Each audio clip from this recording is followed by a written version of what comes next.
Pues buenas noches, amados hermanitos. Como decía mi esposo, hoy tuve la bendición de poder estar aquí delante de ustedes compartiendo la palabra de Dios. Una palabra que, como siempre, ¿verdad?, es muy orada y mi confianza está en saber que es Dios quien va a hablar a la vida de cada uno de nosotros. Qué tremendo, ¿verdad?, la palabra que Dios nos daba ahorita, la importancia de disponer nuestro corazón, porque Dios nos habla de una y mil maneras, Él siempre habla, pero está en cada uno de nosotros creerlo y disponer de todos nuestros sentidos para verdaderamente escuchar su voz. El día de hoy vamos a continuar con la serie de la que hemos estado aprendiendo ya acerca de los enemigos del matrimonio. Y un tema muy particular que el Señor nos ha dado ahora es el enemigo del orgullo. El enemigo del orgullo. ¿Qué les parece si antes de comenzar hacemos una oración? Vamos a orar juntos. Padre Todopoderoso, una vez más te damos gracias, Señor. Gracias por tu inmenso amor, por tu gracia y misericordia.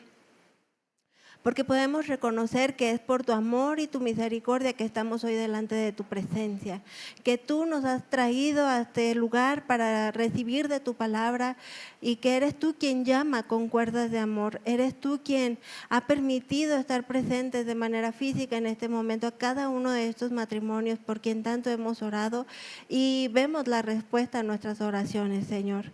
Mi confianza está en saber que eres tú soberano, poderoso, aquel que toca nuestros corazones, aquel que es capaz de transformar un corazón de piedra insensible, ajeno a tu voluntad y a tu voz, en uno sensible, en uno de carne, en uno dispuesto, en uno espiritual para poder escuchar tu dulce voz. Háblanos, Señor, ponemos este tiempo en tus manos y en ti confiamos. Todo esto te lo pedimos en el precioso nombre de Cristo Jesús. Amén. Pues verdaderamente el deseo de Dios es hablar a nuestras vidas. Él es paciente, Él es amoroso, misericordioso y quiere que le conozcamos más, porque Él sigue siendo el mismo ayer, hoy y siempre, pero necesitamos nosotros aprender a conocerlo más para que así mismo podamos confiar más en Él. Dice su palabra en Hebreos 4:12, cada palabra que Dios pronuncia, es decir, todo lo que ya está escrito en la Biblia, todo lo que ya está revelado e inspirado por Dios, toda palabra que Dios pronuncia tiene poder y tiene vida. La palabra de Dios es más cortante que una espada de dos filos y aún penetra hasta lo más profundo de nuestro ser y es allí donde examina nuestros pensamientos, examina nuestros deseos y deja en claro si son buenos o no lo son. Él conoce el corazón de cada uno de ustedes en este momento. Él conoce la profundidad de sus vidas, de su matrimonio. Y Él quiere que seamos sinceros delante de Él, con un corazón dispuesto. Continúa diciendo Hebreos 4:13, nada de lo que Dios ha creado puede esconderse de Él, pues Dios puede verlo todo con claridad. Absolutamente todo, el más íntimo de tus pensamientos, de tus sentimientos, Él lo conoce todo. Nada se puede esconder de Él y ante Él seremos responsables. Seremos responsables de todo lo que hemos hecho. Somos responsables, hermanitos, de darle una respuesta a Dios, primeramente de manera íntima y personal hacia con Dios, pero también siendo uno mismo con nuestros esposos. Somos uno. No podemos vernos como individuales o como indiferentes, porque somos uno mismo y somos responsables de darle una respuesta a Dios dentro de nuestro matrimonio, de la intimidad de nuestra familia. Dice Hebreos 4:11, por eso hagamos todo lo posible por obedecer a Dios, para que en este día recibamos el descanso. No sigamos el ejemplo de los que no creyeron la buena noticia. No sigamos el ejemplo del mundo que vive las familias, los matrimonios sin Dios. Y aún no vivamos el ejemplo de tantas familias que se llaman cristianas, pero que han decidido no obedecer a Dios. no entregarle sus vidas por completo al gobierno de Dios. Y eso no quiere Dios en nuestras vidas. Él quiere que nos entreguemos y nos rindamos a Él en la totalidad de nuestro ser. Y por la gracia de Dios ya hemos avanzado en estos temas, ¿verdad? Ya hoy nuestro cuarto tema, donde hemos aprendido mucho acerca de los enemigos del matrimonio. Ya en los temas anteriores mi esposo nos ha enseñado mucho acerca de la importancia de proteger nuestro matrimonio. ¿Creen que sea importante proteger nuestro matrimonio? Es necesario, es vital. Incluso con nuestra vida misma, de ser posible, con todas nuestras fuerzas, con todos nuestros sentidos, siendo gobernados por Dios, porque sin lugar a dudas, al no hacerlo, el matrimonio va a ser un blanco fácil para Satanás. También lo vimos en la última enseñanza. Aquel que no va a descansar hasta ver más matrimonios destruidos, creyendo las mentiras del enemigo y lanzando todos los dados posibles, comenzando en nuestros pensamientos, hasta convertirlos en acciones hirientes, en palabras que lastiman más que una espada, hasta desangrarse poco a poco. ¿Y saben qué? Satanás no va a perder el tiempo con aquellos que no están interesados en tener una familia conforme al diseño de Dios. Satanás está trabajando precisamente en cada uno de los matrimonios aquí presentes, porque están dispuestos a buscar a Dios, están dispuestos a experimentar su poder sanador, restaurador, su gracia y vivir la plenitud del matrimonio como Dios lo diseñó. Ustedes son blanco fácil para Satanás si lo permiten. El mundo no va a perder el tiempo ya Satanás, se están haciendo pedazos. No buscan a Dios, viven como si Dios no existiera. Pero ustedes que están aquí dispuestos a recibir la palabra de Dios es porque hay un deseo profundo en tener un matrimonio verdaderamente gobernado por Dios. Y esta palabra es para nosotros, los que anhelamos la presencia de Dios, el gobierno de Dios en nuestras vidas, en nuestros hijos, en nuestras familias, siendo familias fuertes para también poder hacer manifiesto una iglesia fuerte y bien fundamentada en el Señor, del cual hoy vamos a continuar aprendiendo más, ¿verdad?, acerca de estos enemigos del matrimonio. Y el que hoy vamos a aprender es el llamado orgullo. Vamos a leer en nuestra Biblia, por favor, Proverbios 18:12.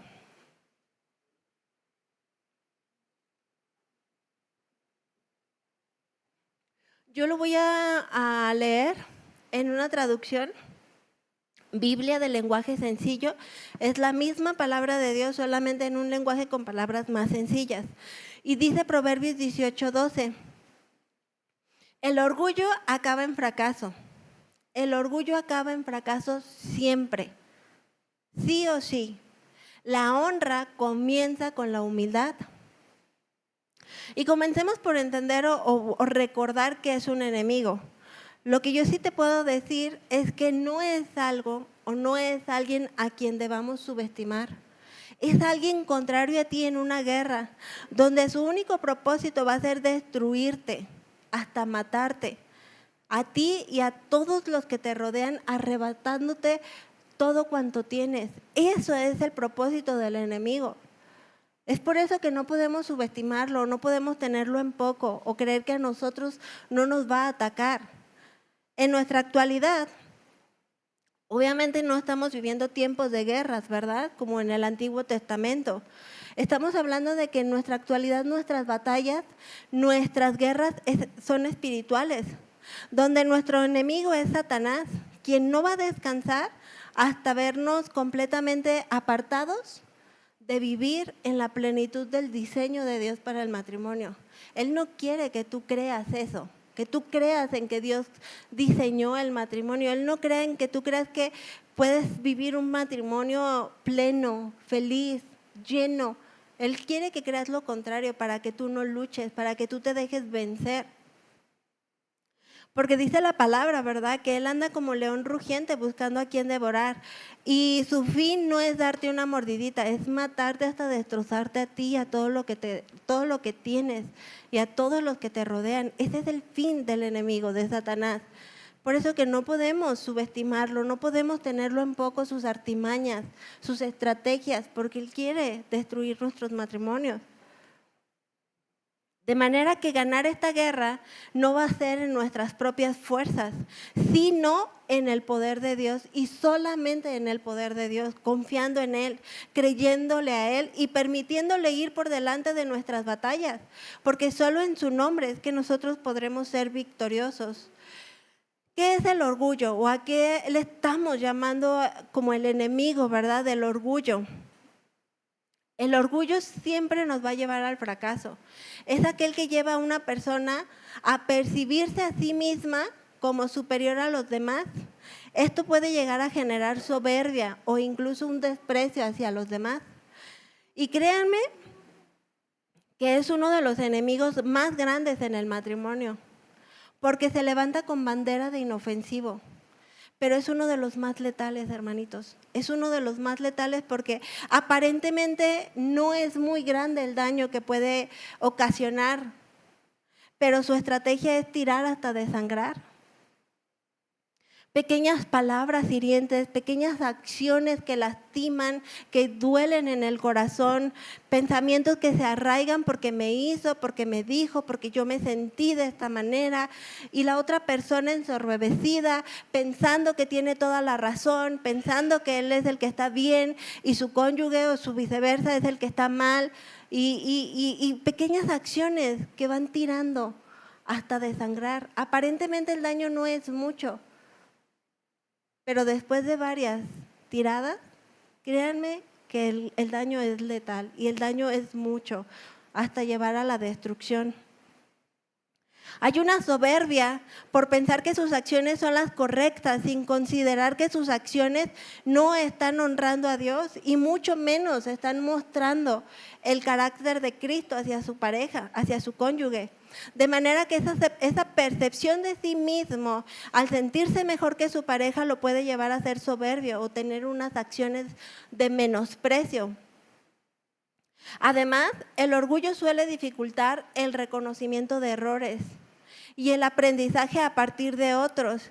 Es tal el orgullo en la persona que se siente autosuficiente, que se siente seguro de sí mismo, de sus decisiones, de que las decisiones o los pensamientos o las palabras que él dice son las perfectas, son las correctas y fuera de ellas no puede ser mejor. De manera que le cuesta trabajo reconocer sus errores, le cuesta trabajo la sensibilidad para recibir el consejo de su cónyuge y decirle, ¿sabes qué, mi amor? La verdad yo creo que en esta ocasión no es así. Yo creo que la verdad estás tomando una decisión no tan sabia o no con las emociones o los sentimientos que a Dios le agradan. Hay algo detrás que está motivando tu decisión, que está motivando tus acciones que no están honrando a Dios. ¿No? ¿Cómo crees? No. Esto es lo mejor y yo sé por qué lo hago y yo sé por qué lo estoy decidiendo así, yo sé por qué me siento así, ¿no? Y entonces comienza a haber un menosprecio hacia la opinión de nuestra pareja, de nuestro cónyuge, de manera en que ya no es tomada en cuenta la opinión y comienza a ser un cero a la izquierda, pensando que las decisiones que él toma son las más sabias, las más acertadas y las mejores, sin considerar la opinión de tu pareja. Ya sea porque una persona se puede llegar a sentir muy orgullosa de su trabajo, incluso de sus ministerios, sus dones, sus habilidades, pero por más cualidades aparentes, más habilidades, facilidades que tengas para hacer cierta o tal cosa, la realidad es que siempre se van a ver opacadas por una actitud de orgullo, aquella que suprime por completo el reflejo de un carácter que a Dios le agrada. Por ejemplo, alguien orgulloso cree que siempre es mejor que los demás, de manera que desvaloriza las opiniones ajenas e incluso es muy difícil que pueda aceptar correcciones. ¿En qué nivel de orgullo nos encontramos? En el principio, donde aún tu sensibilidad es dispuesta y decir, es verdad, pude haber actuado bajo cierto orgullo en mi corazón. Pude haber tomado decisiones, pude haber dicho palabras hirientes hacia mi familia, hacia mis hijos, hacia mi esposa o esposo, porque hubo orgullo en mi corazón. Me jacté de cierta o tal cosa, ¿no? De manera que cuando el orgullo ya es muy grande en el corazón, comienza a haber una desvalorización hacia las demás opiniones y no se aceptan correcciones, porque aparentemente él está bien o ella está bien y no hay error o no hay margen de error en su panorama, vaya. Y la palabra de Dios, mis amados hermanitos, nos habla mucho. Yo estuve profundizando en mucho de la palabra y para mí es algo que me sigue maravillando, me sigue asombrando. Incluso cuando de manera secular platico con familiares o amigos acerca de ciertas circunstancias que están pasando y digo, la palabra de Dios nos enseña esto, la palabra de Dios nos dice esto, píldoras de sabiduría, ¿verdad? Y se quedan así como los ojos, ¿en serio dice eso Dios? Es que nosotros somos diseño de Dios. No hay nada que Dios no conozca ni sepa de nosotros. Todo está en la palabra de Dios. Lo que se te ocurra, la pregunta que se te ocurra está en la palabra de Dios. Y muchos ejemplos hay. Yo voy a mencionar solamente algunos para poder entender un poco más acerca de lo que el Señor nos enseña acerca del orgullo, pero vamos a aplicarlo a nuestras vidas, ¿sale? En lo individual y también dentro de nuestro matrimonio. Pero yo quise comenzar a dar el ejemplo con la vida de David. No sé cuántos de ustedes conozcan a este personaje, pero es un personaje llamado conforme al corazón de Dios. Pero también fue un hombre conocido como un hombre de guerra y ahorita vamos a entender un poco más acerca de este ejemplo. Pero vayamos a leer la palabra de Dios en Primera de Crónicas 21:1. Yo se los voy a parafrasear, por así decirlos, para avanzar un poco más rápido, pero síganme con su Biblia. Dice Primera de Crónicas 21:1, Satanás. ¿Quién? Díganlo fuerte. Satanás conspiró contra Israel, es decir, nuestro máximo enemigo en esta vida. Incluso de aquellos que no creen en el Señor, Satanás sigue siendo nuestro máximo enemigo, pero mucho más para nosotros que todo el tiempo tenemos que estar alertas y todo el tiempo tenemos que estar preparados para las artimañas de Satanás. Pero dice que Satanás conspiró contra Israel e indujo a David a hacer un censo del pueblo. De manera que Joab, un fiel servidor, un fiel servidor de él, líder, le dijo a Joab y a los jefes del pueblo, id y hacer un censo militar. Pero vemos aquí cómo comienza narrando esta historia, que fue Satanás quien indujo a David a hacer un censo. De manera que vemos en capítulos anteriores cómo es que David acababa de regresar de vencer a ejércitos grandes, ejércitos enemigos grandes, por la gracia y por la misericordia y el poder de Dios. Y incluso venía de vencer a un pueblo enemigo llamado de los filisteos, donde incluso se menciona que había gigantes, no uno, sino muchos, tal como el que había vencido en sus comienzos de fe, ¿verdad? Pero en este momento de su vida, de la manera más sutil y letal, se dejó vencer por el enemigo del orgullo David, uno que le hizo mucho daño no solamente a él, hermanitos, sino a todo el pueblo de Israel y a todos cuantos le rodeaban a él. Después de que Dios le ayudó a vencer a sus enemigos, él se enorgulleció, creyendo que por un instante él había vencido a los pueblos enemigos bajo sus propias capacidades, bajo sus propias habilidades, bajo su propia fuerza, y se la creyó, pensando que era él o que por él había vencido a los pueblos enemigos y por sus capacidades, de manera que con orgullo y arrogancia él mandó a hacer el censo de su ejército. A lo cual Joab le dijo que no hiciera tal cosa. Le dijo, no haga tal cosa, mi señor. ¿Cómo usted va a hacer eso cuando el Señor es quien ha multiplicado su ejército? Ha multiplicado lo que tiene. Él, las victorias se las ha dado el Señor. ¿Por qué vas a contar tu ejército como si tus victorias dependieran de tu ejército o dependieran de ti? No haga tal cosa. Pero ¿qué pasó? Que el corazón de David en este momento de su vida estaba enorgullecido, estaba ensoberbecido. No tuvo la capacidad ni la sensibilidad de recibir el consejo de Joab, un servidor fiel que había luchado las batallas juntamente con él. En ese momento él simplemente menospreció el consejo de Joab, pero claramente vinieron las consecuencias de sus acciones. Vemos en Primera de Crónicas 21:8. Acerca de cómo él, aun cuando Joab le dijo, no haga tal cosa, mi señor, no se atreva a hacer este censo porque entonces estaría poniendo su confianza en su ejército, es decir, en tu trabajo, en tus posesiones, en tu salud y no en Dios. Y eso no quiere el Señor, porque aún sin trabajo, aún sin salud, aún sin el pan que comer, Dios sigue por delante de nuestras batallas y para Él no hay nada imposible. Lo que Él quiere es fe, humildad y obediencia para experimentar su poder, sea cual sea la etapa de tu vida que estés experimentando. Y entonces dice David, le dijo a Dios, hice muy mal en desconfiar en ti, Dios, perdóname. Hice muy mal en basar mi seguridad en el número de mis soldados. Te ruego que me perdones por haber sido tan tonto. Cuando a David le fue expuesto su pecado, él lo reconoció. Él reconoció que había puesto su seguridad en el número de sus soldados antes que en Dios. ¿En qué o en quién está puesta tu confianza en este momento de tu vida que te mantiene orgulloso u orgullosa? ¿En tu trabajo? ¿En tu salud? ¿En tu familia? Porque sea lo que sea, hermanitos, que mantenga ese orgullo en tu corazón, Dios quiere que tu confianza y tu seguridad venga solamente de Dios, en obedecerlo y agradarlo a Él, no en lo que te rodea, no en lo tangible, no en lo que aparentemente te está dando esa seguridad, porque eso lo va a derribar Dios. Porque Él no quiere que nada tenga el primer lugar, sino solamente Él en nuestras vidas, porque Él es suficiente para hacer el todo en nuestras vidas.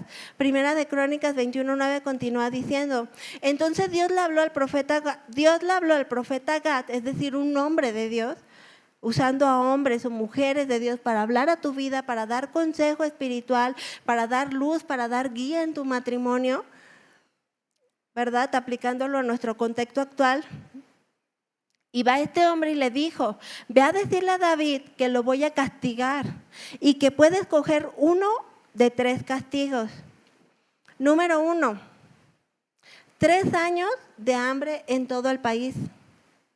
Número 2, ser perseguido por tus enemigos durante 3 meses. O número 3, que todo el pueblo sufra enfermedades y que yo envíe a mi ángel a causar gran destrucción durante 3 días. ¿Cuál escogerías tú si estuvieras en la posición de David? Gad fue, entregó el mensaje y le dijo a David, dime tu respuesta, dime qué respuesta le debo de dar a Dios. Y David le dijo a Gad, me resulta difícil elegir uno de los 3. Aquí no, ¿verdad? Está tremendo. Pero Dios es compasivo, dijo David. Así que prefiero que sea la mano de Dios la que me castigue a mí, porque no quiero que me hagan sufrir mis enemigos. ¿Y saben por qué pasó esto? Porque David tuvo la humildad de reconocer que había pecado contra Dios y reconocer que en su corazón había orgullo y que se había ensoberbecido y que había ignorado el consejo de Dios. De manera que él pudo reconocer que aún en medio de su pecado, en medio de sus malas decisiones, en medio de haber actuado así contra Dios, sabía que Dios seguía siendo compasivo y misericordioso y que era mejor recibirlo así que sufrir el castigo de sus enemigos. Porque un enemigo no va a tener compasión de ti. Un enemigo no te va a dejar hasta destruirte, hasta zarandearte, hasta matarte, hasta destruir tu matrimonio, la vida de tus hijos y de futuras generaciones. Y eso no podemos tenerlo en poco, porque se trata de la eternidad, se trata de la plenitud de la vida en la que debemos de vivir en esta vida para prepararnos para la eternidad con Dios o sin Dios, según nuestras decisiones. ¿Cómo estamos viviendo? Porque Dios es un Padre amoroso, Él es compasivo, Él es misericordioso. Dice la palabra de Dios, siendo misericordioso aún, no queriendo que ninguno perezca, sino que todos procedan al arrepentimiento para vida eterna. ¿Qué clase de padre sería si no expusiera la condición de pecado de David? De no haberlo hecho, el fin de David sería la muerte, no solamente física, sino espiritual, como lo hemos visto en muchos reyes, ¿verdad? No solamente a él, sino a toda su descendencia. Porque tenemos ejemplos de muchos reyes en la Biblia que decidieron ensorbecerse, orgullecerse, aun cuando fueron levantados del polvo. No eran nada, pero Dios los hizo reyes. ¿Y qué pasó? Se la creyeron. Pensaron que era por sus propias capacidades. Se enorgullecieron de tal manera que no duraron en el reinado y su fin fue la muerte. No solamente de ellos, sino de sus hijos y de muchas generaciones futuras. Porque la soberbia en el corazón, el orgullo en el corazón nos incapacita de poder escuchar la voz de Dios. No quisieron escuchar el consejo de Dios. Pero aún David, siendo un hombre de guerra, sabía que un enemigo jamás se va a compadecer. Va a tirar hasta matar y destruir y hurtar todo cuanto pueda. Y ciertamente, lo repito, David también fue llamado un hombre conforme al corazón de Dios. Y no porque David no tuviera fallas, no porque David fuera perfecto y nunca se hubiese encontrado pecado en él o una conducta intachable, ¿verdad que no? Sino porque él tenía una maravillosa capacidad de humillarse ante la poderosa presencia de Dios. Cada vez que Dios enviaba a hombres de Dios, a profetas, a hablarle a David y exponer su pecado, David se rendía ante Dios, se humillaba y decía: perdóname, Señor, perdóname porque he pecado contra ti, límpiame de mi maldad, lávame más de mi pecado y ayúdame a ser nuevo para ti. Esa era la oración de David. Tenía una capacidad impresionante de poder humillarse ante Dios. ¿Y sabes por qué lo hacía? Porque conocía a Dios. Sabía que Dios es compasivo y misericordioso y que mejor era estar bajo la poderosa mano de Dios antes que caer en manos de sus enemigos. Y cada vez que él pecaba y cada vez que era expuesto su pecado, su condición, él se arrepentía y se esforzaba por agradar más a Dios, por enmendar sus acciones. Pero qué tremendo, hermanitos, es cuando el orgullo nos lleva a desvalorizar las opiniones ajenas. Y en este caso, en la intimidad de nuestro hogar, la opinión de tu pareja, de tu cónyuge. Y mucho peor aún cuando se trata del consejo de Dios. Y es tal el orgullo y es tal la soberbia en el corazón que a pesar de que es Dios mismo hablando y mostrándonos la condición del corazón, decidimos simplemente ignorarlo. No, sí, pero no. Oye, pero es que mira, tu proceder así, sí, ajá, ajá.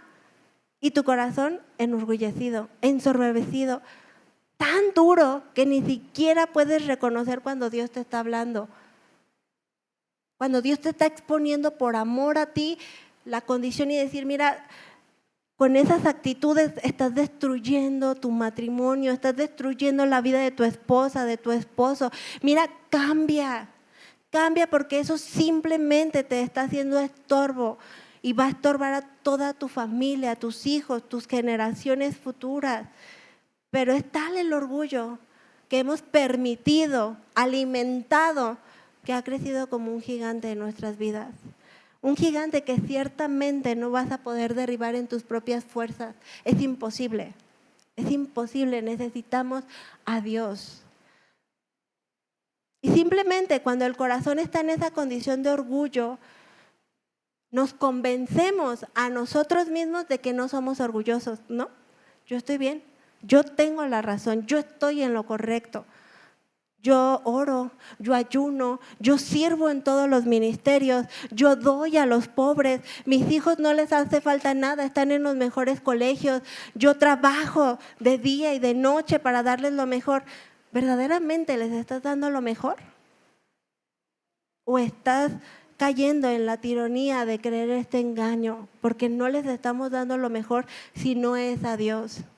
si no estás reflejando a Cristo en tu matrimonio, si no estás siendo un reflejo del carácter de Jesús en tu vida, lo que les des no es lo mejor, es vano, es temporal, es pasajero, el Satanás te lo arrebata en un instante, pero si tienes a Dios, eso nadie te lo va a poder arrebatar, eso jamás va a poder ser tocado por el enemigo. El orgullo nos lleva a creer que nuestra realidad es la correcta y es la única. De manera que comenzamos a justificar nuestras acciones cuando el único fin que nos espera es el fracaso, la ruina, la muerte, la destrucción a nuestras vidas, a nuestros matrimonios, a nuestros propios hijos y todo cuanto nos rodea. ¿Cuáles son algunas características de una persona orgullosa? Número 1, cuidan en exceso su reputación. Valoran de manera exagerada la opinión ajena. De manera que buscan el reconocimiento y suelen reaccionar mal ante las críticas o ante las observaciones o ante los consejos, incluso cuando estos sean constructivos. El orgullo es tal en aquellos que es como si tuvieran una venda en los ojos, que no les permite ver su propia condición, considerando que su manera de pensar, de actuar es la más correcta y fuera de ella no hay otra opinión. Es por eso que el enemigo del orgullo es tan peligroso, hermanitos. De verdad es tan peligroso porque no corta la cabeza de tajo, sino que hiere, lastima poco a poquito, como si metieras pequeñas navajas al cuerpo, que aparentemente una rasgada de navaja no te hace nada, pero 100, ¿cómo queda el cuerpo? Se va desangrando poco a poco.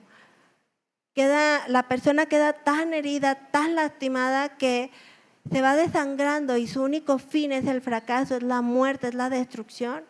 A veces es tan grande ya el orgullo que la persona carga que solamente de ser como un costal, ¿verdad?, del cual uno se pueda despojar fácilmente y entregarlo, a veces se ha cargado con él tanto tiempo, durante tanto tiempo, que se vuelve parte de sí mismo. Como si fuera parte, se va adhiriendo a su propio ser, de manera que minimizan todo el daño que puedan estar causando a su pareja, principalmente, ¿verdad? Y inevitablemente el daño también va a ser hacia los hijos, porque ellos viven en la intimidad del hogar. Y de manera externa va a llegar un punto en el que esa apariencia ya no se va a poder sostener. Va a llegar un punto en el que va a ser más que evidente que el orgullo es quien está gobernando tu vida.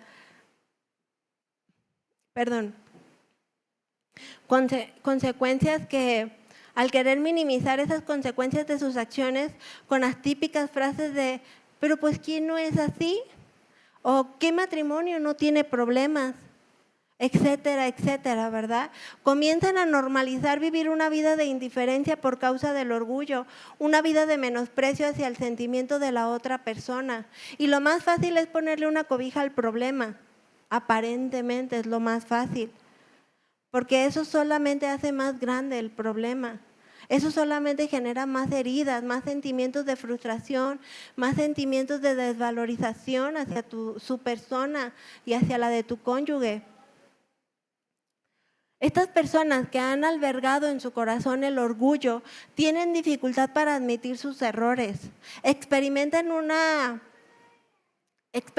humillación al reconocer una falla y pueden sentir que pedir disculpas amenaza su propia imagen, de manera en que dicen no me voy a disculpar, no voy a pedir perdón porque entonces eso me restaría autoridad. Y más si eres el varón, ¿verdad? Tú dices no, que mi esposa me vea inferior o que mi esposa ¿cómo se le conoce? Se me sobreponga. No, eso es imposible. Y eso les incapacita la dificultad de poder simplemente pedir perdón, de poder admitir sus errores y punto. Yo lo experimenté con mis hijos, especialmente 2 de ellos que su temperamento suele ser un poquito más dificilito, y aún cuando sus acciones no eran las más correctas, aún cuando sabían que habían hecho no sé, berrinches, portarse mal, qué sé yo. ¿Saben cuál era su reacción? Era ponerse así. Le digo, oye mi amor, pero es que mira, tu actitud no fue correcta, lo que estás… Pero y le digo, pídele perdón a tu hermanita o pídele perdón a tu hermanito porque eso que hiciste no fue correcto. Les costaba un trabajo de verdad, que tú dices, ¿cómo es posible que tan pequeñitos puedan ser tan orgullosos y les cueste tanto trabajo simplemente decir, perdóname, voy a tener más cuidado? Es verdad, no actué bien, digo, obviamente con palabras de adulto, ¿verdad? Pero ¿saben qué pasó? Que yo comencé a darme cuenta que mi perdón comenzó a vencerlos. Yo de repente pasaban ciertas circunstancias, se enojaban. ¿Sabes qué, mi amor? Sí, perdóname. Voy a tratar de ser más paciente y tú vas a tratar de ser más obediente. Se les caía toda esa careta de, así, de ponerse todos eufóricos y orgullosos y victimizados, porque eso se hace el orgullo, nos victimiza. Ah, no, tú me hablaste feo y yo me acuerdo que la semana pasada tú hiciste tal y tal cosa y así nos victimizamos y nos ponemos en una postura como niños chiquitos. Y tan fácil que es decir, perdóname. Porque ¿saben qué? Cuando hacemos eso, el amor, el perdón vence y derriba todas esas barreras que levanta el orgullo. Y eso es lo que quiere Dios en nosotros, que prevalezca el amor, que el perdón sea capaz de perdonar todo aquello que es necesario perdonar. En el mundo, el que una persona se pueda humillar y reconocer sus errores, pedir perdón o incluso cuando no se es culpable, simplemente los lleva a sentir vergüenza. Pero a los ojos de Dios, nuestro corazón rendido y dispuesto a ser sanados por Dios es lo que le agrada a Dios, es lo que nos hace tener un corazón conforme al corazón de Dios. La capacidad de admitir errores es algo tan honorable y es algo tan valeroso porque nos permite crecer, nos permite avanzar y nos permite ser mejores personas, ser mejor esposa, ser mejor esposo. ¿De qué te sirve mantener tu careta de orgullo? ¿De qué te sirve si solamente te has dedicado a construir muros en tu hogar? Para nada te sirven. El perdón derriba todo eso. Y es lo que Dios quiere en nuestros hogares. Porque las personas que han permitido que sea el orgullo lo que gobierne sus emociones, sus pensamientos, sus sentimientos, son personas que necesitan tener la última palabra. Intentan imponerse a las discusiones y sostienen su postura, aunque ésta sea de terquedad, más que simplemente disponerse al diálogo. Se sienten fácilmente amenazadas, interpretan los logros ajenos, las opiniones diferentes o las sugerencias como ataques personales que ponen en duda su supuesta superioridad. Hombres o mujeres que consideran que su orgullo es mejor que pedir perdón o que reconocer la falta, ¿verdad? Porque después ya me van a tomar la medida, porque después no va a haber respeto, porque después no sé cuánta cosa más piensan en sus cabecitas, que no hay nada más ajeno a la realidad que Dios quiere ver formado en nuestros matrimonios. El orgullo simplemente construye muros que nos separan, que nos dividen de nuestras familias, de nuestro cónyuge principalmente. Porque aquella mujer que aprende a respetar a su varón dentro del orden de Dios, dentro del perfecto diseño de Dios, también lo está haciendo a Dios. También ha aprendido a conocer a Dios y a respetar a Dios y por ende no le es difícil respetar a su varón. Y viceversa, el varón al sentirse respetado le es más fácil amar y mostrar el respeto, el cuidado. Y es un ciclo de edificación, es un ciclo de fortaleza, es un ciclo de unidad que se van experimentando uno a otro. Porque aquellos que han permitido que el orgullo prevalezca son personas que les cuesta mucho trabajo pedir ayuda. Interpretan que solicitar apoyo es una señal de debilidad, por lo que prefieren aparentar una autosuficiencia, aún cuando la situación que están viviendo, incluso dentro de sus matrimonios, los supera. Se están ahogando, ya no pueden más. Pero es más ese sentimiento de orgullo antes que pedir ayuda. Y eso no es la voluntad de Dios para sus vidas ni para sus matrimonios, hermanito. Esa es la estrategia de Satanás, que tú lo creas, para que entonces tú seas un blanco fácil para Satanás y él te pueda zarandear y te pueda usar y te va a seguir susurrando. Y mira lo que hizo tu esposo, y mira lo que hizo tu esposa, y mira lo que dijo, y mira lo que hizo el mes pasado. ¿Para qué? Para que tú sigas alimentando ese sentimiento de orgullo y le metas más ladrillos a esos muros y haya más división y separación dentro de tu hogar. De manera que eso simplemente envanece, simplemente lleva a una altivez y a un menosprecio hacia tu cónyuge. El estar hablando con frecuencia de tus logros y de cómo tú eres mejor que los demás, cómo tú hiciste más, cómo tú ayudas más, cómo tú oras más, simplemente está procediendo de un orgullo. No te dejes engañar, porque eso no es la actitud que Dios quiere ver en nosotros, ni lo que Él quiere producir en nosotros. Eso al final de cuentas, si no viene con un corazón sincero y agradable delante de Dios, es vano, es innecesario y desagradable o desechable delante de Dios. Él no quiere eso. Él quiere un corazón contrito y humillado, porque nos enseña la palabra de Dios que es el que jamás Dios va a despreciar. Al corazón contrito y humillado jamás lo va a despreciar.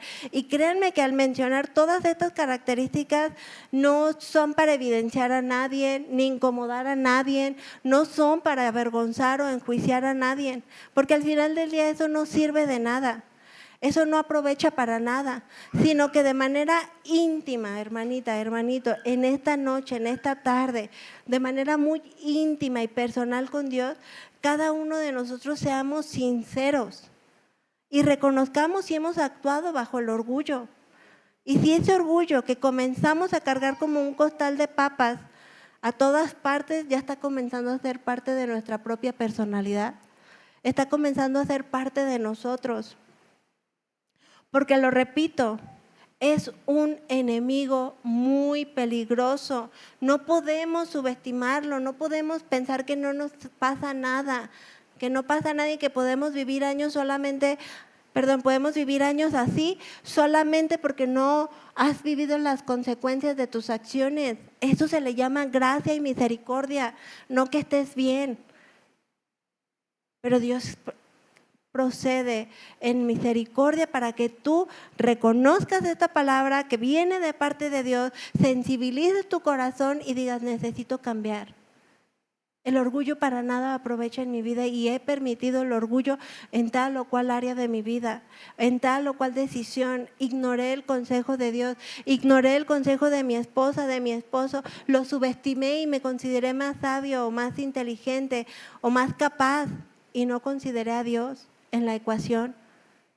Eso es humildad, eso es humillación, eso es lo que Dios quiere producir en nuestros corazones. Muchas veces no es fácil verla, nos es muy fácil, ver la paja, ¿verdad?, en el ojo ajeno. Pero eso nos incapacita para ver la viga en nuestro propio ojo, lo hemos aprendido, ¿verdad? Mi esposo dio una enseñanza hace poquito acerca de este tema. De manera que dejamos de ver la viga en nosotros y comenzamos a enjuiciar a nuestra pareja. Sí, mi pareja es orgullosa. Sí, no, súper orgullosa, no actúa así, eso que dijo, esas características, sí, no, mi esposo, mi esposa. Y comenzamos a dejar de ver nuestra propia condición, lo cual tampoco para nada aprovecha, porque al final de cuentas cada uno de manera individual le tenemos que dar una respuesta a Dios. Cada uno de manera individual necesitamos humillarnos ante la poderosa presencia de Dios, porque cuando tú llegues y todos, creyentes y no creyentes, vamos a estar cara a cara para el juicio delante de Dios y no va a ser Dios quien te envía al infierno, vas a ser tú mismo por tus decisiones, porque decidiste ignorar, decidiste no creer, decidiste que tu pensamiento, tu proceder era el mejor, ignoramos a Dios. De manera que no podemos llegar con Dios y decirle, no, es que sí, Señor, pero pues mi esposa, es que tú no la conocías, era bien enojona, apenas le decía algo y luego se me ponía al tiro o me gritaba o se ensorbebecía y empezaba y dije, no, ya, así déjalo, ya. Olvida lo que te dije, ya, no quiero problemas. pero eso no te va a justificar delante de Dios. El salirte por la tangente, el hacerte la víctima, el gritar y encerrarte en el cuarto, o que sé tantas cosas yo que se puedan vivir en la intimidad de un matrimonio sin el gobierno de Dios, no te va a justificar. Es algo tan glorioso, mis amados hermanitos, cuando hay una disposición en el corazón para ser gobernados por Dios, no esperando que mi pareja lo haga primero. No esperando que mi pareja cambie todo aquello que yo creo que necesita cambiar, sino que yo tomo la decisión de cambiar. Por amor a Dios primeramente, pero también por amor a mi pareja y a mi familia, a mis hijos y a mis futuras generaciones. De manera que digo, yo quiero cambiar. Yo voy a tomar la iniciativa. Mi esposo decía, ¿verdad? Muy a manera de misericordia hacia las mujeres, ¿no? Que los hombres cambien, ¿verdad? Y sí, obviamente ellos tienen mayor responsabilidad porque son varones, porque tienen una mayor responsabilidad delante de Dios, pero la realidad es que todos necesitamos esforzarnos y todos vamos a tener áreas de oportunidad en las cuales necesitamos crecer y ser más espirituales, reaccionar de una manera más espiritual que carnal para darle esa respuesta que Dios espera de nosotros, para poder ser restaurados, ser transformados, para que ambos como matrimonios, ¿verdad?, podamos glorificar a Dios, porque uno de los engaños más grandes de Satanás es hacernos creer que no somos tan malos y que es nuestra pareja la que debe cambiar, y al no ver los resultados de cambio nos frustramos, nos cansamos, nos amargamos y dejamos de confiar en Dios, como si Dios tuviera la culpa de nuestro matrimonio, de las decisiones que hemos tomado en él. Comenzamos a perder todas las batallas porque comenzamos a luchar bajo nuestras propias fuerzas, nuestro propio entendimiento, y solo nos convertimos en la burla de todos nuestros enemigos, porque uno a uno nos van haciendo pedazos dentro del hogar. Para vencer el enemigo del orgullo requiere de fe, requiere de humillación. Volvamos a leer el pasaje base de nuestra enseñanza, Proverbios 18:12. El orgullo acaba en fracaso, pero la honra comienza ¿con qué? Con la humildad. Ese mismo pasaje, pero en Reina Valera dice, antes del quebrantamiento se eleva el corazón del hombre y antes de la honra es el abatimiento. ¿Y qué significa la humillación, la humildad que Dios demanda de nosotras? Viene de la palabra en el original anaba, que representa o significa clemencia, gentileza, humildad, mansedumbre. Eso es lo que Dios quiere que prevalezca en nosotros, no el orgullo. Eso para nada aprovecha y te está destruyendo a ti y a tu familia. Sé que en nuestro contexto social actual la palabra humillación es considerada como algo denigrante, ¿verdad? Algo vergonzoso, pero a los ojos de Dios, créanme que eso es muy valioso, porque eso nos lleva a la restauración, a la sanidad y a una vida nueva. Vemos rápidamente el ejemplo de Naamán en la Biblia, ¿verdad? Dice Segunda de Reyes 5:1. Naamán, general del ejército del rey de Siria, era varón grande delante de su señor y lo tenía en una alta estima. Por medio de él había dado Jehová salvación a Siria.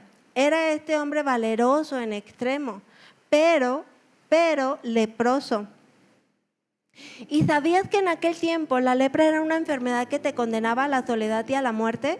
Era tan contagiosa e incurable que quien la tuviera era condenado al exilio para salvaguardar la vida y la integridad de todos los que le rodeaban. Pues así mismo es el orgullo. En nuestra actualidad no es como quien tenga el orgullo sea condenado al exilio, ¿verdad? Porque no es así. Pero la realidad es que puede llegar a ser tan contagiosa y tan dañina y sin cura fuera de Dios que debería de ser así, ¿verdad? Para evitar seguir lastimando a otros. Pero el único quien en aquel entonces y ahora hasta nuestros días puede sanar la lepra o puede sanar el orgullo es Dios.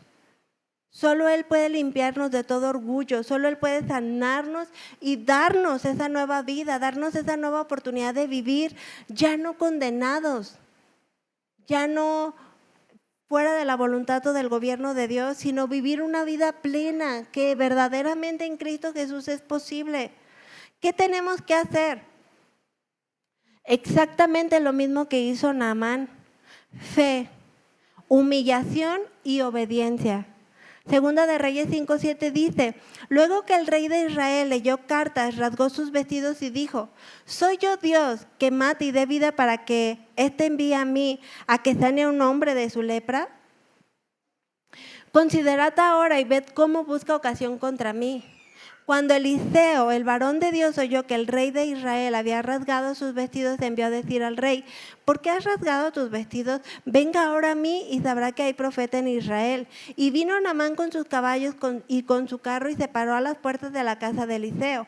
Entonces Eliseo le envió un mensajero diciendo: ve y lávate 7 veces en el Jordán y tu carne te será restaurada y será limpio. Y Naamán, ¿qué pasó? Se fue indignado, se fue enojado, diciendo: he aquí, yo decía para mí, saldrá el hombre de Dios y vendrá y me dará palabra y hará algo extraordinario y milagros y señales y demás para sanar mi lepra.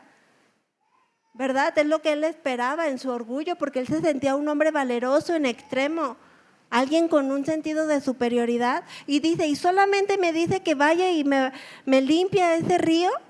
Él se enojó. De manera que Abana y Fabar le dicen: ríos de Damasco no son mejores que todas las aguas de Israel.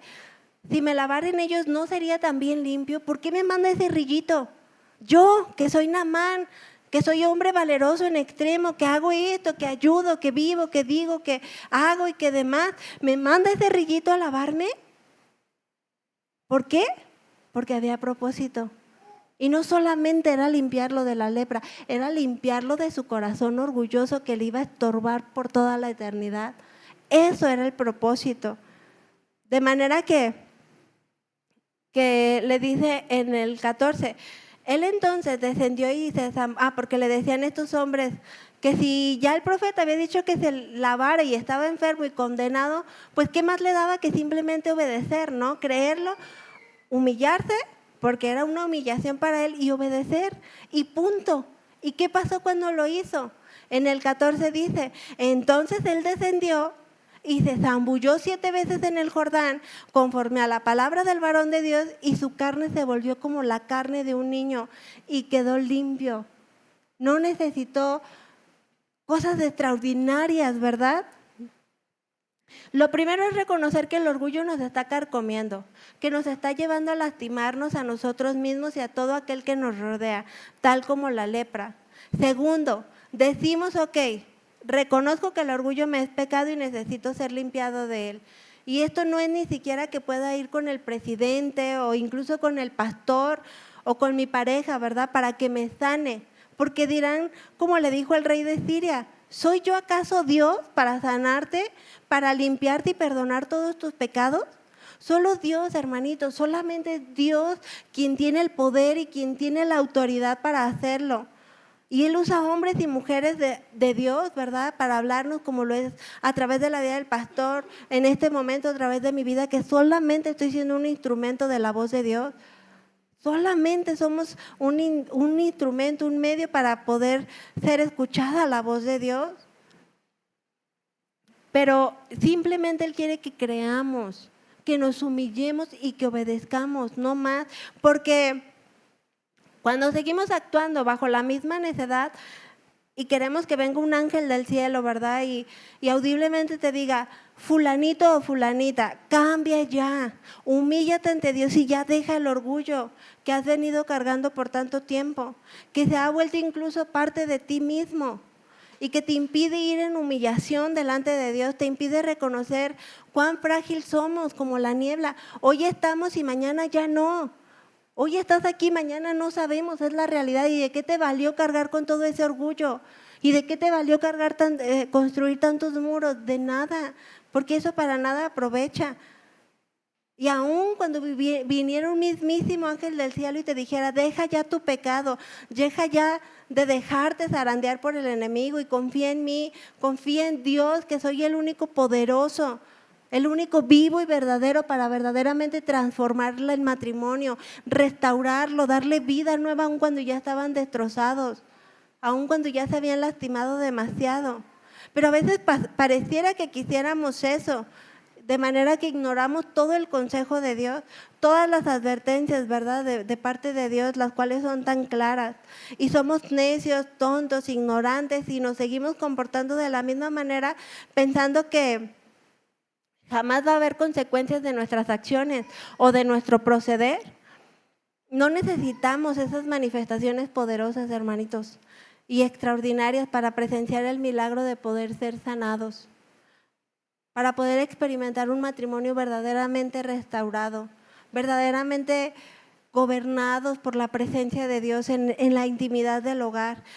Simplemente cree lo que ya está dicho en la palabra de Dios. Humíllate ante la poderosa presencia de Dios y obedece. Deja ya tu careta de orgullo que no te ha servido para nada, sino para lastimar, herir a tu pareja, a tu esposa, a tu esposo. Porque verdaderamente poder tener un matrimonio pleno, feliz, no es una fantasía. Verdaderamente se los digo yo, es real. No hay nada más glorioso que poder experimentar un matrimonio gobernado por Dios, donde ambos estimulan al crecimiento espiritual, donde ambos se perdonan, donde ambos se fortalecen en las debilidades de uno el otro, porque son uno mismo luchando con el mismo fin. Eso es lo que Dios quiere ver formado en matrimonios. Dice Segunda de Reyes 5:14, entonces, después de que ya entendió y que ya vio que su único fin era destrucción y el exilio y que no tenía ningún otro más remedio, se humilló y se zambulló 7 veces en el Jordán conforme a la palabra del varón de Dios, y su carne, ¿qué pasó? Al instante fue limpia como la de un niño. ¿Por qué te cuesta tanto trabajo humillarte con Dios y decirle, sí, Señor, perdóname?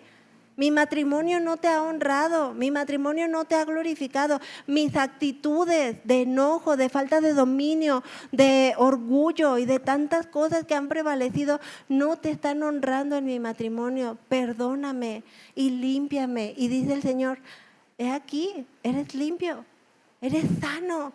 Vive pues en la plenitud del verdadero matrimonio que es diseño de Dios. Así de fácil. Fe, humillación y obediencia. Fácil para el que cree, para el que se humilla y obedece. Imposible para quien no tiene ni siquiera la fe de creer que eso es posible y necesario. Para vencer el orgullo, hermanitos, necesitamos una confianza total y permanente en Dios, no solamente cuando todo va bien. Vemos también las palabras dadas al rey Asa, ¿verdad? Otro rey mencionado en las cartas de los reyes, que son mismas palabras para ti, para mí, en nosotros en esta tarde, porque es cada uno el que decide creer y humillarnos, ¿verdad? Reconociendo cuán frágil somos y cuánto necesitamos de la grandeza de Dios en nuestras vidas. Segunda de Crónicas 15 dice así, se los voy a leer yo rápidamente. El Espíritu de Dios vino sobre Azarías, hijo de Obed, y este salió al encuentro de Asa y le dijo, Asa y gente de Judá y de Benjamín, escúchenme, el Señor estará con ustedes y siempre y cuando ustedes estén con Él, porque si ustedes lo buscan, Él simplemente dejará que lo hallen. Pero si lo abandonan, Él los va a abandonar. Por mucho tiempo Israel estuvo sin el Dios verdadero y sin la instrucción, pues no había sacerdote que le enseñara. Pero cuando en su tribulación, en tu matrimonio, en la circunstancia en la que tú te encuentres ahorita, se vuelven al Señor, el Dios de Israel, y lo buscan de todo su corazón, Él les va a permitir ser hallado. Muchos matrimonios por mucho tiempo han sido gobernados por sus propias pasiones, por sus propios deleites, sus propios pensamientos o deseos, siendo egoístas, ¿verdad? Dejando de lado el gobierno de Dios sobre todas sus vidas, sus matrimonios y familias. Pero cuando en su tribulación se volvieron al Señor, Dios permitió que lo buscaran y les permitió tener un encuentro con Él. Y para muestra de ello aquí hay muchos, ¿verdad?, que venían en una vida sin Cristo, conocieron al Señor y el Señor ha transformado sus matrimonios y está transformando la vida de sus hijos, y no solamente de sus hijos, sino de futuras generaciones y generaciones que tal vez tú ya ni vas a vivir en esta vida, pero tus bisnietos, tus tataranietos van a decir, yo quiero amar a Dios con todo el corazón como lo hicieron mis bisabuelos, mis tatarabuelos. Creyeron en Dios y ellos les enseñaron a mis padres y ellos a nosotros, y yo quiero enseñarle a mis hijos, y eso es el poder de Dios obrando de 1 hasta 1000 generaciones, pero nosotros decidimos creerlo. ¿Qué respuesta le vas a dar a Dios? Porque la respuesta que le dio el rey Asa no fue muy buena y su fin tampoco fue nada bueno, hermanitos. En resumen, dice la Biblia que se le conoce como un rey que gran parte de su vida buscó agradar a Dios. Se dice de él que sí, comenzó buscando a Dios, que incluso hizo grandes cosas para glorificar a Dios durante su reinado. No comenzó haciendo lo malo, ¿verdad? Como sus antepasados. Quitó ídolos, quitó imágenes, altares paganos con sus antepasados, venían platicando y Dios aborrecía. Todas las cosas que a Dios no le agradaban, él comenzó a hacer cambios. Mandó a su pueblo a buscar a Dios y obedecer su ley. Incluso removió a su propia abuela del reinado porque ésta seguía adorando imágenes de otros ídolos, ¿verdad? Que ofendían a Dios. De manera que se menciona que el rey Asa pudo gozar de un reinado de mucho tiempo de paz, de tranquilidad, y dejó hacer tiempos de guerra. Pero ¿cómo está tu matrimonio ahorita? ¿En tiempo de guerra o en tiempo de paz? Tú sabes cómo está tu vida ahorita, tiempo de bonanza, y no todo va bien en mi casa, la verdad, todo miel sobre hojuelas, todo muy bonito conforme al propósito y el diseño de Dios, el cual les comento yo es real, ¿verdad? Pero la advertencia de la palabra de Dios es no se confíen, porque no sé en qué etapa te encuentras tú, ¿verdad? Pero dice la palabra de Dios que incluso el rey Asa, que cuando un gran ejército etíope salió contra Judá, Asa oró confiando en Dios y le dijo, en ti nos apoyamos, Señor. Su confianza estaba en Dios. De manera que Dios les dio la victoria y el rey Asa renovó el compromiso de confianza en Dios. Fue un tiempo de avivamiento espiritual, algo extraordinario, algo asombroso dentro de lo que el Señor estaba haciendo en este tiempo. Pero, su error fue en sus últimos años de vida. Porque aunque él comenzó muy bien, el rey Asa tomó muy malas decisiones al final de sus días, al final de sus años. En lugar de confiar en Dios, hizo alianza con el rey de Siria, confiando en sus propios recursos, en sus fuerzas o incluso en sus capacidades. Habiendo caminado con Dios, fue tal el orgullo, hermanitos, que el rey Asa albergó en su corazón que olvidó todo el obrar de Dios. Olvidó todas las oraciones respondidas, olvidó todas las victorias ganadas. Así somos, hermanitos, así somos, tan frágiles, tan necios, tan testarudos, que con mucha facilidad permitimos el orgullo gane en nuestras vidas. Apenas viene algo contrario a la comodidad en la que estamos viviendo y se nos olvida por completo todo lo bueno que es Dios. Toda su ayuda, todo su cuidado, todo su poder sobrenatural que nos ayuda y nos ha sustentado durante tanto tiempo. Y nos volvemos contra Dios, y al hacerlo con Dios inmediatamente se ven acciones reflejadas hacia nuestra pareja.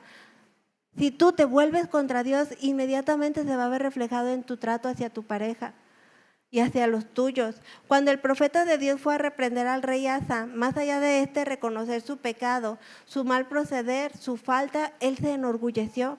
Endureció su corazón de tal manera que la soberbia pudo más en su vida, y de una manera terrible simplemente no se humilló, no reconoció su falta ni fue capaz de pedir perdón a Dios. De manera que dice la Biblia que cuando un hombre de Dios le fue a exponerle su condición de pecado, se fue tanto el enojo que tuvo el rey Asa que lo encarceló, pero tiempo después enfermó gravemente y la Biblia menciona que ni aún en su enfermedad, ni aún en su lecho de muerte, tuvo la capacidad de buscar a Dios. ¿Por qué? Porque el orgullo ya había gobernado completamente su vida, sus pensamientos, nubló su juicio y no tuvo la capacidad de arrepentirse y de buscar a Dios. Confió más en los médicos, pensando que los médicos podían sanarlo en sus últimos lechos, en sus últimos días de vida. Qué tremendo, porque eso es lo que hace el orgullo.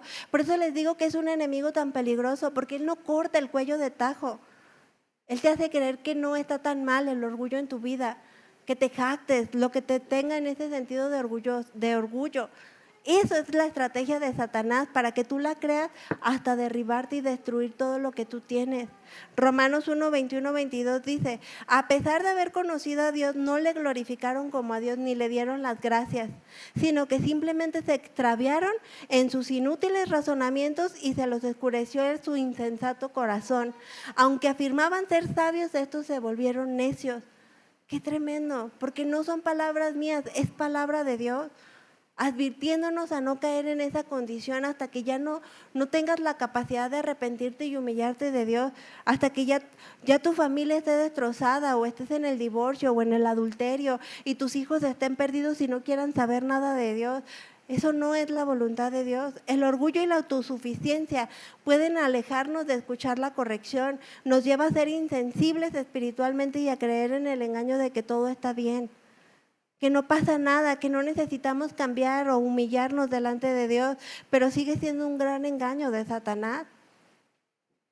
Poco a poco tu matrimonio se va destruyendo. Poco a poco suprimes la emoción o el sentimiento o el deseo de tu cónyuge porque sobrepones tus propios deseos, tu propio pensamiento, tus propios deleites, ¿verdad? Poco a poco consideras que la opinión, la tuya es la única correcta y dejas de escuchar a tu cónyuge.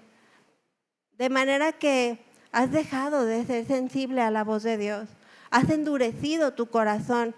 Proverbios 11:2 dice, cuando viene la soberbia viene también la deshonra, pero la sabiduría está con los humildes. La humildad es valorada por Dios y trae sabiduría. Hermanos, ¿qué nos hace pensar que si hombres como David, que conocían a Dios, que fueron guiados por Dios, que vieron el poder de Dios obrando en su favor, se enorgullecieron en algunas áreas o etapas de su vida? ¿Qué te hace pensar que no te va a pasar a ti? ¿Qué te hace pensar que el orgullo ya está dentro de ti y ni siquiera te has dado cuenta porque te estás ensoberbeciendo pensando que no es así? Humíllate, pide perdón, quita esa careta de orgullo que no te ha servido para nada sino para destrucción. Satanás quiere atacar y lo va a hacer, y él va a querer atacar matrimonios fuertes. No lo permitas, por favor, encarecidamente te lo pido, no lo permitas. Lucha con todo tu ser, con todas tus fuerzas, con todo tu sentido, como si fuese necesario dar la vida en ello. Porque si tú lo subestimas y si tú no luchas con todo tu ser, con toda tu mente, con todo tu corazón y prevalece el amor y el perdón, vas a ser un blanco fácil para Satanás. Y miren, para tristeza en mi corazón lo digo, muchos matrimonios ya han sido destruidos.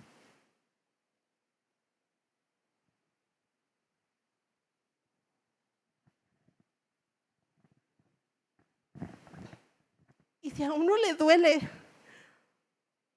¿cómo crees que le duele a Dios? ¿De qué te ha valido la necedad? De nada. Créanme que el dolor que mi esposo y yo sentimos por muchos es muy grande, pero no se compara al dolor de Dios, porque muchos están siendo destruidos, muchos están siendo zarandeados por el enemigo, porque lo subestimaron, porque ignoraron las advertencias de Dios en sus vidas. Y hoy cada vez se ven más hijos apartados de Dios, de los caminos de Dios, no quieren nada con Dios por el mal testimonio de sus padres. Ya no importa qué vida te dieron tus papás, ya pasó, las cadenas se rompieron. Tenemos que darle una respuesta a Dios de manera íntima y personal, porque somos responsables, no solamente de la pareja de tu cónyuge, sino también de los que vienen detrás de nosotros. Porque la voluntad de Dios para tu vida es que tú vivas en la plenitud y no en el engaño de Satanás, en la separación, en la destrucción. Lo mismo le pasó al rey Asa o al rey Ezequías también, que entre muchos tantos se enorgullecieron, ¿verdad? Vivieron el poder de Dios, vivieron tiempos de paz, vivieron tiempos gloriosos, pero apenas llegó algo que los tambaleó y dejaron de poner su confianza en Dios y se ensoberbecieron y se enorgullecieron y sufrieron las consecuencias de sus decisiones, de sus acciones. Pero mientras haya arrepentimiento, como también le pasó al rey Ezequías, que su corazón se había enorgullecido, pero después él reconoció su pecado y le pidió perdón a Dios, el Señor fue fiel, fue bueno, perdonador y lo perdonó y le dio otros 15 años de vida. Porque así es Dios misericordioso. Él quiere que pongamos la mirada en lo eterno. Esta vida no lo es todo para nosotros. Necesitamos vivirla conforme a la voluntad de Dios, porque las consecuencias vienen. Después decimos, ¿por qué nuestros hijos llegan a la adolescencia y nos sorprendemos de que sean rebeldes, de que no quieran nada con Dios? Porque aquello que vemos es aquello que ya hemos sembrado en ellos durante muchos años. ¿Cuántos años tienen tus hijos? ¿Qué estás sembrando en ellos? ¿O qué estás cosechando de lo que tú ya sembraste en ellos? Y aún así, cuando no sembramos o sembramos mal, Dios es misericordioso. Él puede librar a tus hijos y aún a tus futuras generaciones de las garras del enemigo. Pero por favor, busca a Dios con todo tu corazón. Cree, humíllate ante la poderosa presencia de Dios y obedece su palabra. Así de fácil para el que cree. Reconozcamos las palabras del rey Ezequías, ¿verdad? Antes de la batalla. Cobren ánimo y ármense de valor. No se asusten ni se acobarden ante el rey de Asiria. No se asusten ante el enemigo de Satanás. Porque sí, para nosotros es un enemigo letal, pero para Dios no. Cobren ánimo y ármense de valor, dice la palabra, porque ni aún su numeroso ejército puede intimidarnos o puede contra nosotros, porque hay alguien con nosotros que es más poderoso. Él se apoya en la fuerza humana, mientras que nosotros contamos con el Señor. Amén. Nosotros contamos con el Señor nuestro Dios, quien nos brinda su ayuda y pelea nuestras batallas. Y al oír las palabras de Ezequías, rey de Judá, el pueblo se tranquilizó. Cobremos ánimo, hermanitos. No importa si en este momento tu matrimonio está en tiempo de paz o en tiempo de guerra, debemos confiar en Dios y nunca confiarnos, nunca bajar la guardia ni subestimar al enemigo de Satanás, nunca creer que no nos va a pasar a nosotros, porque nunca vamos a estar exentos de cometer el pecado del orgullo. Salmo 138:6 dice, porque Jehová es excelso y atiende al humilde, pero Él mira de lejos al altivo. De manera que jamás pensemos que vamos a ganar la batalla en nuestras propias fuerzas, ni siquiera que podemos luchar uno a uno, ¿verdad? Yo por lo mío y tú por lo tuyo. Yo lucho por mi trabajo y tú luchas por el tuyo. Yo lucho por mis hijos y tú luchas por los tuyos. No, porque son uno mismo en el matrimonio y deben de pelear hombro con hombro para ganar la batalla. Que se defiendan uno al otro a capa y espada mutuamente, porque son uno mismo, no son individuales. Si Satanás está haciendo pedazos a los matrimonios es porque se han dividido dentro del mismo hogar.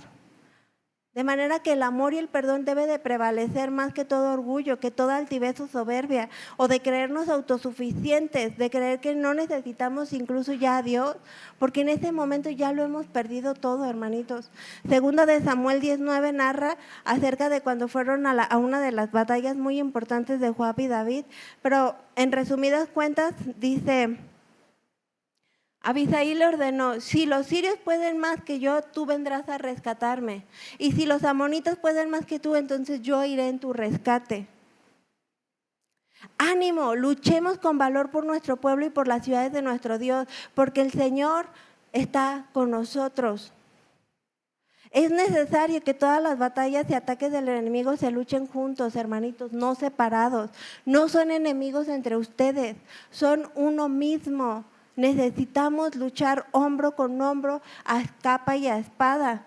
Dice Marcos 3:24, si un reino está dividido contra sí mismo, ese reino no va a poder permanecer de pie. Si una familia está dividida contra sí misma, esa familia no puede permanecer de pie. Ánimo, ánimo, dice la palabra de Dios, en Cristo Jesús somos más que vencedores. Solamente poniendo a Cristo Jesús delante de nuestras batallas es que vamos a poder vencer. En el momento en que tú creas que no estás tan malo, que no necesitas el consejo de Dios o a Dios mismo por delante de tus batallas, lo has perdido todo. Vamos a ponernos de pie, mis amados hermanitos, y vamos a disponer nuestro corazón. Vamos ahorita también a prepararnos a recibir el alimento físico, pero qué importante es que verdaderamente aceptemos en nuestro corazón el alimento espiritual. No importa cuántos años tengas, no importa si estás en tiempo de paz o en tiempo de guerra en este momento en tu matrimonio. La palabra de Dios es muy clara y Él nos advierte para que no nos confiemos, para que no pasemos por alto las estrategias del enemigo. Él quiere librarnos de las hazañas y de las garras del enemigo, pero está en nosotros luchar uno a uno con nuestro cónyuge, con todo nuestro ser y con todas nuestras fuerzas, porque somos uno mismo. Si él es lastimado o ella es lastimada, también tú lo eres, aunque creas que no. Necesitamos el gobierno de Dios obrando en nuestro matrimonio. Padre Celestial, Todopoderoso, gracias te damos, Señor, porque eres grande, misericordioso, bondadoso y fiel, que cumple todas sus promesas. Toda la palabra, Señor, nos revela tu inmenso amor, tu gracia y misericordia por la cual podemos vivir y experimentar. Señor, yo te ruego por la vida de cada matrimonio aquí presente. Te ruego, Padre mío, que seas tú guardándolos de las acechanzas y de los ataques del enemigo. Solamente tú conoces la intimidad de sus hogares. Solamente tú conoces si en estos momentos de su vida están en tiempo de paz o de guerra. Pero el enemigo va a atacar, Señor.